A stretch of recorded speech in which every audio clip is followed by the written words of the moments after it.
भारत में एक और नए तूफान ने दस्तक दे दी है, जिसका नाम है बिपरजॉय। 6 जून 2023 को मीटेरोलॉजिकल डिपार्टमेंट ने प्रेडिक्ट किया था कि अगले 36 घंटे में एक बहुत ही बड़ा तूफान नॉर्थ वेस्ट पर आकर हिट करेगा।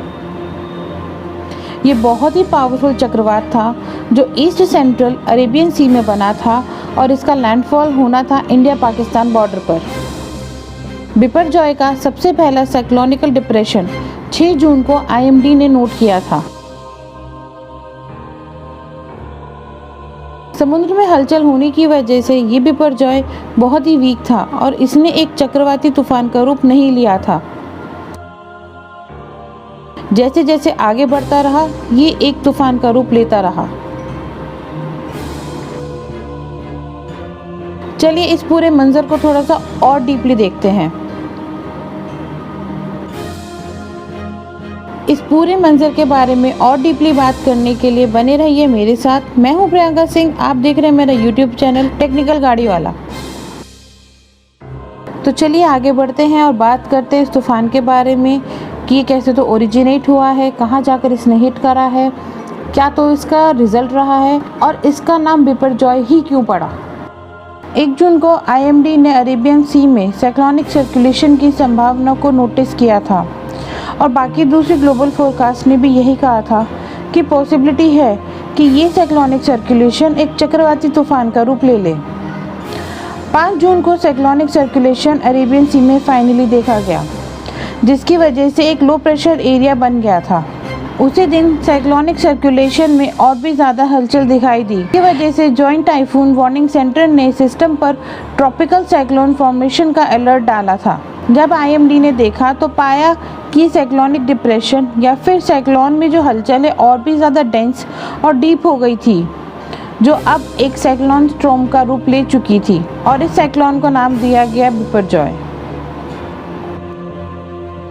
JTWC ने सिस्टम पर अब ऑफिशियल वार्निंग डालनी स्टार्ट कर दी और इस चक्रवात को ट्रॉपिकल साइक्लोन कंफर्म कर दिया। 6 घंटे के बाद CDO मतलब सेंट्रल डेंस ओवरकास्ट ने देखा कि ये बिपरजॉय धीरे धीरे और स्ट्रॉन्ग हो रहा है और ये कैटेगरी 1 में आ रहा है। अब इसकी speed 130 kilometre per hour notice की गई थी।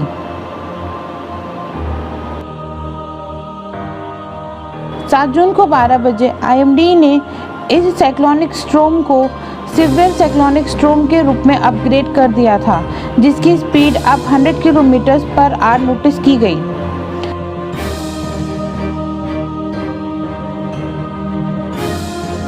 लेकिन अब सुबह 6 बजे इसको सिवियर साइक्लोन से वेरी सिवियर साइक्लोन में अपग्रेड किया गया, जहां ये कैटेगरी 2 में आ गया था।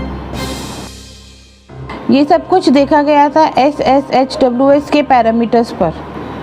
अब देखा गया कि समुद्र में हलचल होने की वजह से ये साइक्लोन धीरे धीरे कमज़ोर पड़ता जा रहा है, लेकिन अचानक अनएक्सपेक्टेडली ये बिपरजॉय एकदम से इंटेंसिफाइड होता है और अब ये कैटेगरी 3 का साइक्लोन बन गया था। बिपरजॉय अब अपनी पीक इंटेंसिटी पर था और वेरी सीवियर से extremely very severe cyclonic storm बन गया था और इसकी विंड स्पीड 3 मिनट्स में 165 किलोमीटर पर आवर बताई गई थी। ये सब कुछ सैटेलाइट ने रिकॉर्ड किया था। अब 14 जून को जैसे ही बिपरजॉय गुजरात के कोस्टल एरिया की तरफ बढ़ा, ये वापस से वीक होता चला गया और एक्सट्रीम से सीवियर साइक्लोन बन गया। ऐसा इसलिए हुआ क्योंकि ये अब लैंड इंटरेक्शन में आ रहा था। अब आप लोग सोच रहे होंगे कि इतना स्ट्रॉन्ग साइक्लोन लैंड कांटेक्ट में आकर वीक क्यों पड़ गया, शायद लैंड पर बड़े बड़े पेड़ थे इस वजह से। जी नहीं, कोई भी साइक्लोन लैंड पे पाए जाने वाले पेड़ या उस पर बनी ऊंची ऊंची इमारतों से वीक नहीं पड़ता है। इसके पीछे वजह कुछ और है। ये साइक्लोन वीक पड़ा क्योंकि साइक्लोन फॉर्म होने के लिए 2 चीज़ों का होना बहुत इम्पॉर्टेंट है। एक तो लार्ज वाटर बॉडी जैसे कि समुद्र, और दूसरा उस वाटर बॉडी का टेम्परेचर 27 डिग्री से ज़्यादा होना, क्योंकि इसी टेम्परेचर के अबव इस वाटर बॉडी पर लो प्रेशर क्रिएट हो सकता है। एक्चुअली इसी हाई टेम्परेचर की वजह से ओशनिक सरफेस पर जो गर्म हवा होती है वो ऊपर की तरफ उड़ने लगती है, जिसकी वजह से सरफेस पे लो प्रेशर एरिया क्रिएट हो जाता है। गर्म हवा ऊपर उड़ने की वजह से एक गैप क्रिएट होता है और उस गैप को फिल करने के लिए आसपास की ठंडी हवाएं लो प्रेशर एरिया में एंटर कर जाती हैं और अब ऊपर एटमॉस्फेयर में हाई प्रेशर क्रिएट हो जाता है। अब ये ठंडी हवाएं भी गर्म होने लगती हैं और मॉइस्चर के रूप में ऊपर की तरफ उठने लगती हैं। ऊपर जाकर ये मॉइस्चर क्लाउड बना देता है। ये गर्म हवा और ठंडी हवा का लो प्रेशर से हाई प्रेशर की तरफ फ्लो एक साइक्लोन बनाता है और साइक्लोन का साइज बढ़ता जाता है।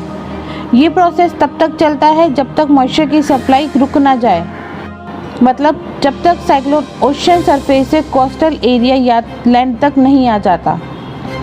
और यही वजह बनी बिपरजॉय के कमज़ोर पड़ने की। जैसे ही बिपरजॉय ने ओशन से लैंड की तरफ ट्रैवल करा और लैंड पर आकर उसका कांटेक्ट हुआ, वो वीक पड़ने लगा। चलिए अब जानते हैं कि इसका नाम बिपरजॉय क्यों रखा गया।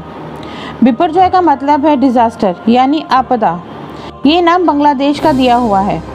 अरब सागर और बंगाल की खाड़ी, इनमें जितने भी तूफ़ान आते हैं, इन तूफ़ानों का नाम बारी बारी से इसी इलाके के देश रखते हैं और ये सब पहले से ही डिसाइडेड होता है। ये सिस्टम 2004 से चलता आ रहा है और ऐसा करने की वजह है कि चक्रवात का नाम एक ही रहे। पहले स्टॉर्म्स को मोचा, बुलबुल और कटरीना का नाम दिया गया, लेकिन वर्ल्ड मेट्रोलॉजिकल डिपार्टमेंट ने 2020 में बिपरजॉय का नाम एक्सेप्ट किया। ये हुई बात कि चक्रवात बिपरजॉय आया कैसे, ओरिजिनेट कैसे हुआ और इसका नाम बिपरजॉय कैसे पड़ा। अब देखते हैं कि इसने कौन से लोकेशन पर जाकर हिट किया था।